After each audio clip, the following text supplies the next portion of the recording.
Shalom sahabat Lexio Divina yang dikasihi Tuhan Yesus Kristus. Dalam episode penutup dari seri Tekun sampai garis akhir, kita akan belajar tentang menjadi orang Kristen koroner atau adrenalin. Bagaimana kita bisa terus setia kepada Tuhan, bertekun, mengasihi sesama kita, pada saat hidup ini justru makin sulit, justru menyakitkan dan mengecewakan. Apa akar daripada ketekunan? Penulis surat Ibrani mengatakan di dalam Ibrani 3 ayat 14, karena kita telah beroleh bagian di dalam Kristus, asal saja kita teguh berpegang sampai kepada akhirnya pada keyakinan iman kita yang semula. Asumsi daripada teks ini memperlihatkan bahwa kehidupan kekristenan itu memang tidak mudah. Bahkan Yesus berkata, sempitlah jalan menuju kepada kehidupan, lebarlah jalan menuju kepada kebinasaan. Tetapi kabar baiknya adalah ini, ketekunan itu adalah anugerah. Artinya, Anda bangun pagi, Anda bisa punya satu keyakinan bahwa itu bukan karena kekuatan daripada niat, tetapi karena kemurahan dan anugerah Tuhan. Kembali lagi bahwa ketekunan di sini memiliki sebuah energi yang unik, kekuatan yang unik.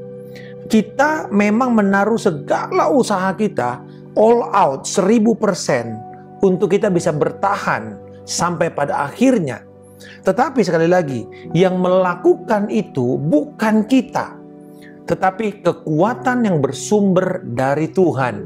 Paulus berkata dalam Filipi 2 ayat yang ke-12 sampai 13, hai saudara-saudaraku yang kekasih, kamu senantiasa taat, karena itu tetaplah kerjakan keselamatanmu dengan takut dan gentar. Bukan saja seperti waktu aku masih hadir, tetapi terlebih pula sekarang waktu aku tidak hadir. Karena Allah lah yang mengerjakan di dalam kamu, baik kemauan maupun pekerjaan menurut kerelaannya. Kita mengerjakan keselamatan yang adalah anugerah dari Kristus Yesus dalam hidup kita, bukan dengan pikiran saya gemetar, ketakutan karena akan ditinggalkan Tuhan, atau saya akan kehilangan keselamatan. Bukan. Tetapi kegentaran yang didasarkan di sini adalah karena kita yakin, confidence. Kita tinggal di dalam keyakinan akan usaha yang datangnya bukan dari kita, tetapi datangnya dari Tuhan. Kita tidak akan ditinggalkan. Kita punya satu keyakinan yang kokoh bahwa semua ini pun datangnya dari Tuhan. Karena akhirnya Paulus mengatakan, kuatlah engkau di dalam Tuhan. Tuhan yang mengerjakan baik keinginan maupun kemampuan. Nah itu dia, keinginan dan kemampuan itu pun datangnya dari Tuhan. Inilah sebenarnya alasan kenapa kita bisa menjadi orang Kristen koroner dan bukan adrenalin. Orang Kristen koroner itu seperti jantung ya, yang dia terus bekerja karena ada alasan, ada tujuan di dalam pekerjaannya. Jantung tidak pernah berhenti, kalau kita berhenti selesai kita. Tetapi kalau orang Kristen adrenalin itu adalah seperti hormon adrenalin. Adrenalin rush, tiba-tiba ada semburan energi, tetapi kemudian setelah energi itu habis, kita kelelahan, kita keletihan, kita exhausted. Bukan itu yang Tuhan mau. Karena dunia saat ini sedang menantikan kehadiran pernyataan anak-anak Allah, yaitu orang-orang Kristen yang koroner, seperti pelari maraton. Mereka bukan berlari cepat, tetapi mereka menemukan kecepatan, pace-nya itu ya, menemukan ritme kecepatan, sehingga kemudian mereka bisa berlomba dengan konsisten sampai kepada akhirnya. Orang Kristen koroner dipanggil untuk tujuan agung, bukan kenyamanan agung. It's a great cause, not great comfort. Saya berdoa, sahabat Lexio Divina, agar kita terus bermimpi lebih besar daripada sekedar anak-anak kita, daripada diri kita, keluarga kita, bahkan gereja kita. Anak-anak bukanlah alasan bagi kita untuk bertahan atau bertekun. Banyak sekali orang-orang yang sedang dilanda kemelut keluarga selalu berkata alasan tidak bercerai, alasan bertahan hanya karena anak-anak. Tidak, itu salah. Anak bukan alasan kita bertahan. Anak di Alkitab dikatakan adalah pemberian Allah. dan diberikan kepada kita untuk kita latih, untuk kita persiapkan agar mereka seperti anak panah di tangan pahlawan dilesatkan untuk mencapai tujuan akhir Allah.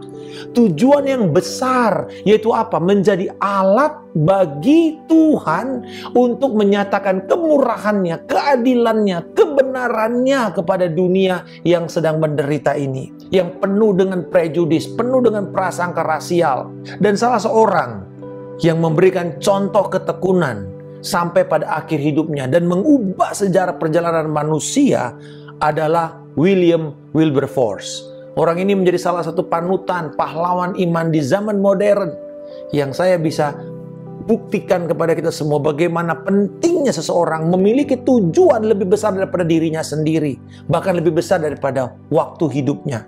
Ini orang Kristen koroner karena dia adalah orang yang mengasihi Tuhan, orang yang berpusat pada Injil dan mendedikasikan dirinya melalui bidang politik sebagai anggota parlemen Inggris.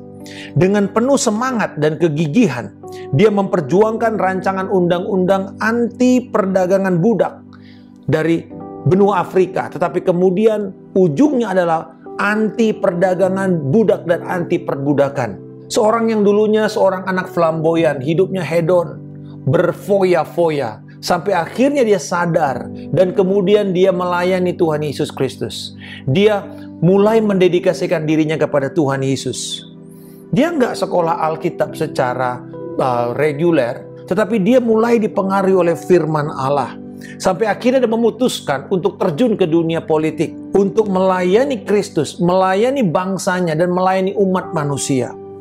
Di dalam usia ke-28 tahun, dia menulis dalam diary-nya, 28 Oktober 1787, Allah Maha Kuasa telah menetapkan bagiku dua tujuan, menghapuskan perdagangan budak dan reformasi moral. Dan perjuangan untuk mewujudkan dua tujuan ini ternyata penuh dengan penolakan, intrik, intimidasi politik dari lawan-lawan politiknya. Terutama juga karena ada kata perdagangan. Dan pada saat itu Inggris sedang menikmati sumber devisa besar dari perdagangan budak yang diambil, yang seringkali cara melakukannya dengan menculik mereka dari Afrika lalu membuat mereka menjadi budak yang tidak ada harganya. Dan maaf, ini bahkan dilakukan oleh negara yang mengatakan bahwa mereka mencintai Tuhan dan berdasar kepada kekristenan dan Alkitab. Tetapi pada saat itu dia tidak menyerah. Karena dia bukan orang Kristen adrenalin, dia orang Kristen koroner. 20 tahun kemudian, 24 Februari 1807, Parlemen Inggris akhirnya memutuskan dengan suara telak 283 berbanding 16 suara untuk menyatakan bahwa perbudakan atau perdagangan budak sebagai tindakan ilegal di seluruh Inggris Raya. Wah, seluruh anggota parlemen bangkit dan bertepuk tangan.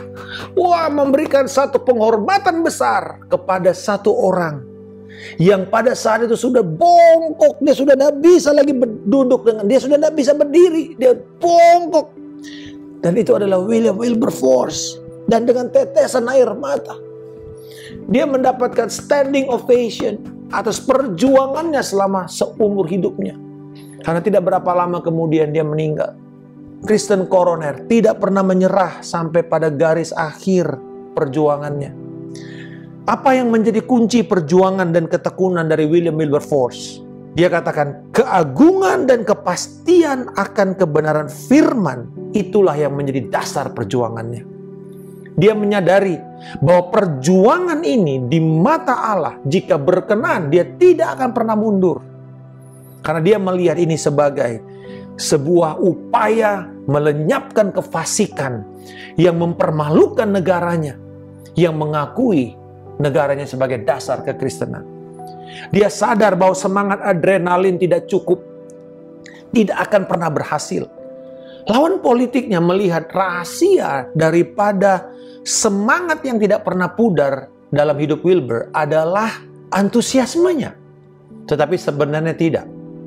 Bagi Wilber, dia berkata rahasianya terletak pada komitmen koronernya kepada kesetiaan terhadap Yesus Kristus, Tuhan yang dia sembah. Saya ingin menutup, sahabat Lectio Divina, renungan singkat kita pada akhir pekan ini dengan doa yang menjadi kerinduan Wilberforce pada waktu dia berjuang? Apakah ada hal-hal yang saat ini sedang kita perjuangkan, aspirasi kita yang belum terjadi dan kita masih mau melihat itu terjadi? Bahkan bukan hanya dalam karir kita, tapi dalam seluruh aspek hidup kita, pelayanan. Mungkin ada satu kerinduan saudara untuk melihat ini terjadi, bahkan di dalam bangsa kita. Atau bahkan mungkin nanti sampai mati pun kita belum lihat, tetapi anak cucu kita akan mendapatkan berkat daripada perjuangan kita. Inilah doa yang menjadi doa kita bersama. Tuhan, kiranya Engkau memampukan aku untuk memiliki satu pandangan, single eye, dan hati yang sederhana Tuhan. Hanya untuk menyenangkan Engkau, untuk berbuat baik kepada sesama manusia, dan untuk bersaksi atas rasa syukurku kepada penebus yang hidup yang kusanjung, Yesus Kristus Tuhan. Amin. Salam kemenangan. Saya Pendeta Markus Simanjuntak.